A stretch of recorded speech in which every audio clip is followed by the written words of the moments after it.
A história de todas as sociedades até hoje existentes tem sido a história da luta de classes. Karl Marx e Friedrich Engels, Manifesto Comunista.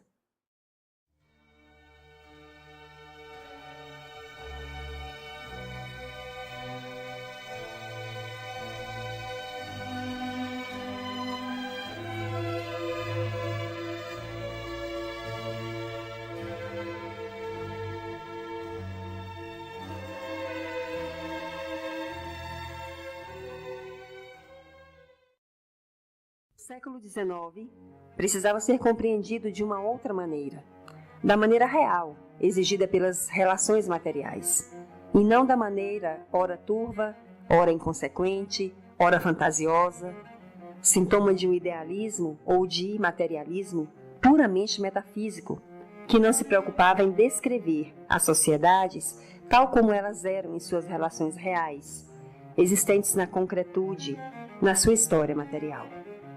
A história humana é a história de seres humanos vivos, existentes no mundo, cujas leis físicas e orgânicas já estão estabelecidas, no universo que independe da vontade ou da própria existência humana para existir.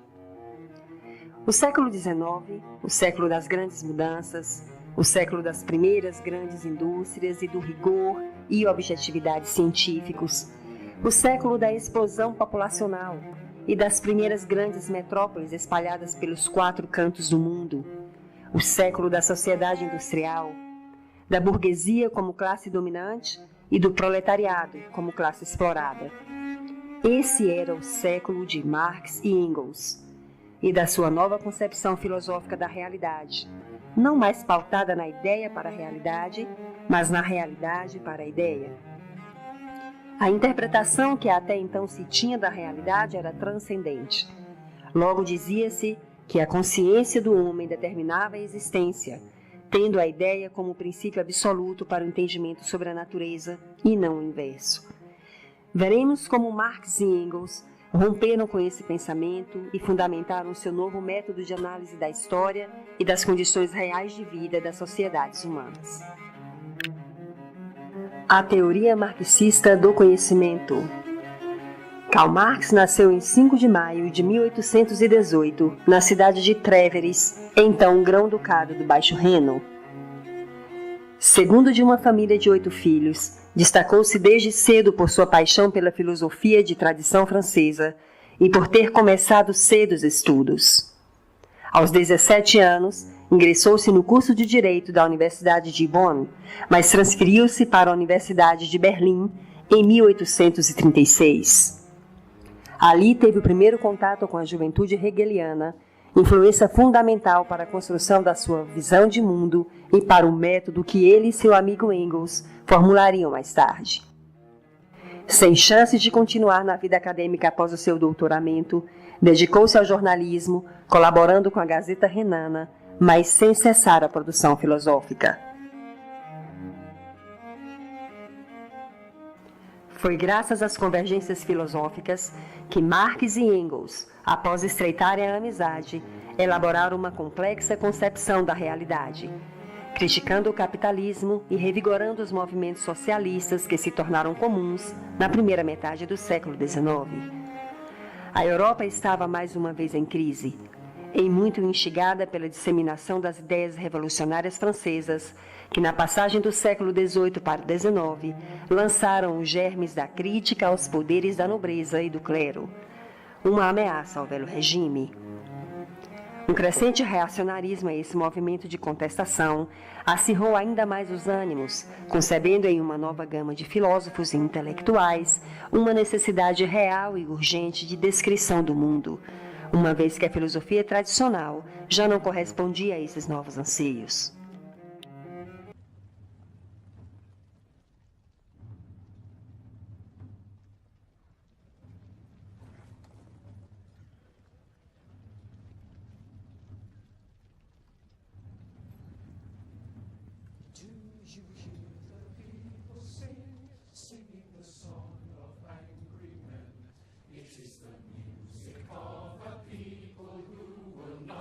Slaves again when the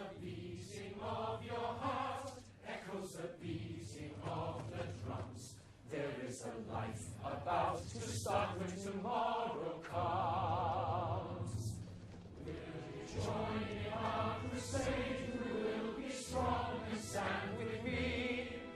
Beyond the barricade, is there a world you long to see?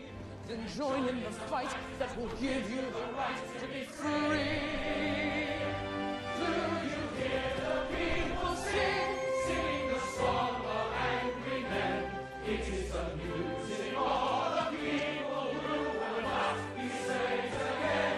When the beating of your heart echoes the beating of the drums, there is a life about to summer tomorrow comes.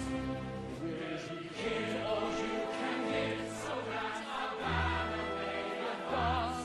Some will fall and some will live. Will you stand up and take your chance? The blood of the martyrs will water the meadows of France. Do you hear the people sing, sing the song of angry men? This is the music of the people who will not be slaves again. When the beating of your heart echoes the beating of the drums, there is a light about to summer tomorrow comes.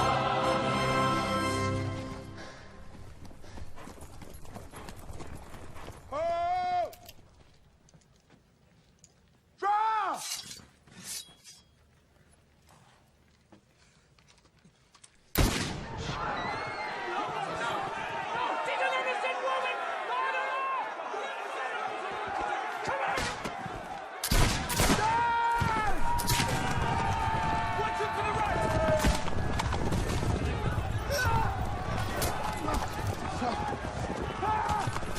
Thank you, sir. Thank you, monsieur. To the barricade! Vive la France! Come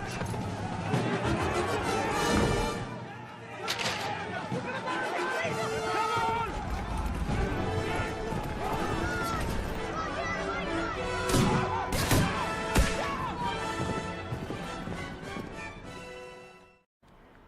Quase simultaneamente, em lugares diferentes e sem antes se conhecerem, Marx e Engels romperam com o idealismo alemão, entendido por eles como incapaz de corresponder a essa necessidade de superação das velhas formas de pensar o mundo.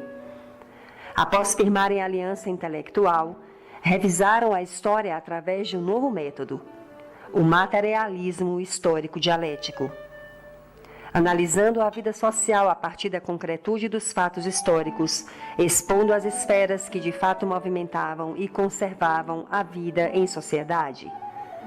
As aspirações filosóficas e metafísicas perderam sentido, o idealismo já não constituía o norte dos movimentos que poriam em xeque o absolutismo e as instituições arcaicas que predominavam na Europa capitalista industrial.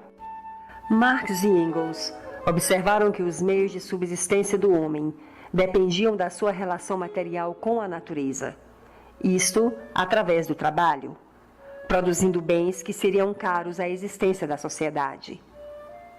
Graças a essa descoberta epistemológica e a essa nova revisão da história, rompendo com toda a tradição idealista que dominava a filosofia alemã, Marx e Engels identificaram uma infraestrutura que suportaria a sociedade, a cultura e as instituições sociais. Seriam as relações de produção material de subsistência.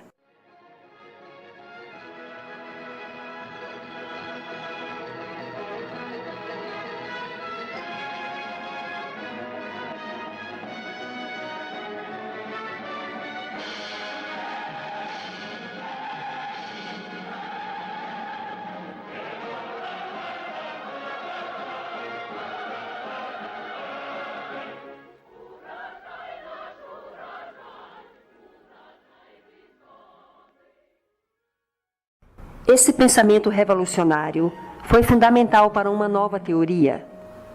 Todo e qualquer conhecimento é produto das relações concretas entre os indivíduos de uma sociedade determinada pela realidade material. O homem que pensa é o homem que age determinado pela materialidade da sua vida, enquanto que o pensamento é produto de uma interação dialética entre homem e realidade, de uma especulação condicionada pelo real. Embora tenha confrontado a visão idealista da realidade e do pensamento humano, essa relação dialética na nova teoria do conhecimento, fundada por Marx e Engels, herdou em algum ponto a estrutura hegeliana de dialética. A noção de oposição entre dois polos conflitantes, para a concepção de uma síntese como parte de um processo de transformação concreta da realidade. Nessa concepção ficaram evidentes diversas contradições reais que eles observaram na sociedade do seu tempo. Oposição de interesses entre burgueses e proletários, entre relações de produção e forças produtivas, entre capital e trabalho, entre produção e mais-valia.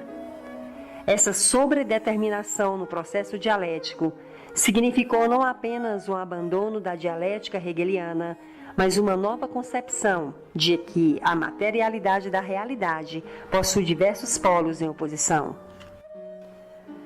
Mas a oposição entre dois polos, da qual sairia uma síntese, não significou um simples reaproveitamento da dialética criada por Hegel, ou uma pura inversão, tal como é comumente entendido, tendo em vista que várias outras condições existem na materialidade social. Essa nova concepção influenciou mais tarde na ideia de dialética multiplamente determinada entre as diversas estruturas com a infraestrutura.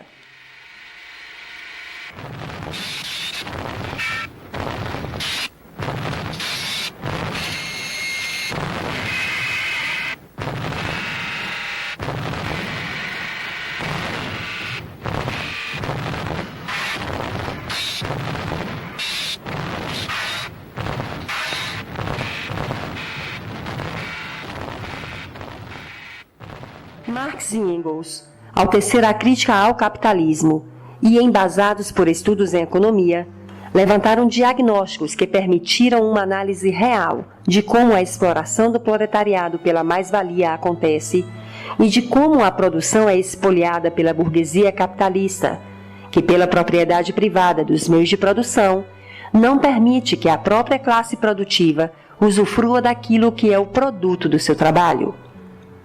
Dessa desapropriação do resultado da produção e da exploração constante das forças de trabalho, surgiu para Marx e Engels a luta de classes, considerada por eles como o motor da história. É a partir da luta de classes e da crescente exploração por parte da burguesia sobre o proletariado que o próprio sistema capitalista entrará em colapso. E então a classe produtiva, o proletariado, tomará a dianteira na condução da sociedade e fará mudanças na estrutura e na infraestrutura, naquilo que se chama sociedade de classes.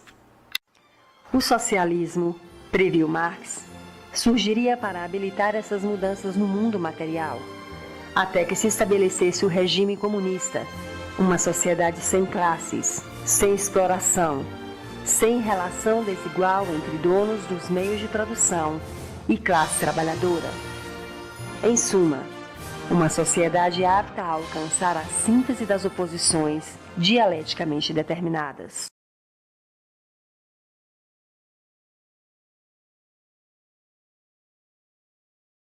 Что такое советская власть? В чем заключается сущность этой новой власти, которой не хотят или не могут понять еще в большинстве стран? Сущность ее, привлекающая к себе рабочих каждой страны все больше и больше, состоит в том, что прежде государством управляли так или иначе богатые или капиталисты, а теперь первый раз управляют государством. Притом в массовом числе как раз те классы, которых капитализм угнетал. Даже в самой демократической, даже в самой свободной республике, пока остается господство капитала, пока земля остается в частной собственности, государством всегда управляет небольшое меньшинство, взятое на 9/10 из капиталистов или из богатых. Первый раз в мире власть государства построена у нас, в России, таким образом, что только рабочие, только трудящиеся крестьяне, исключая эксплуататоров, заставляют массовые организации, советы, и этим советам передается вся государственная власть. Вот почему, как ни клевещут на Россию,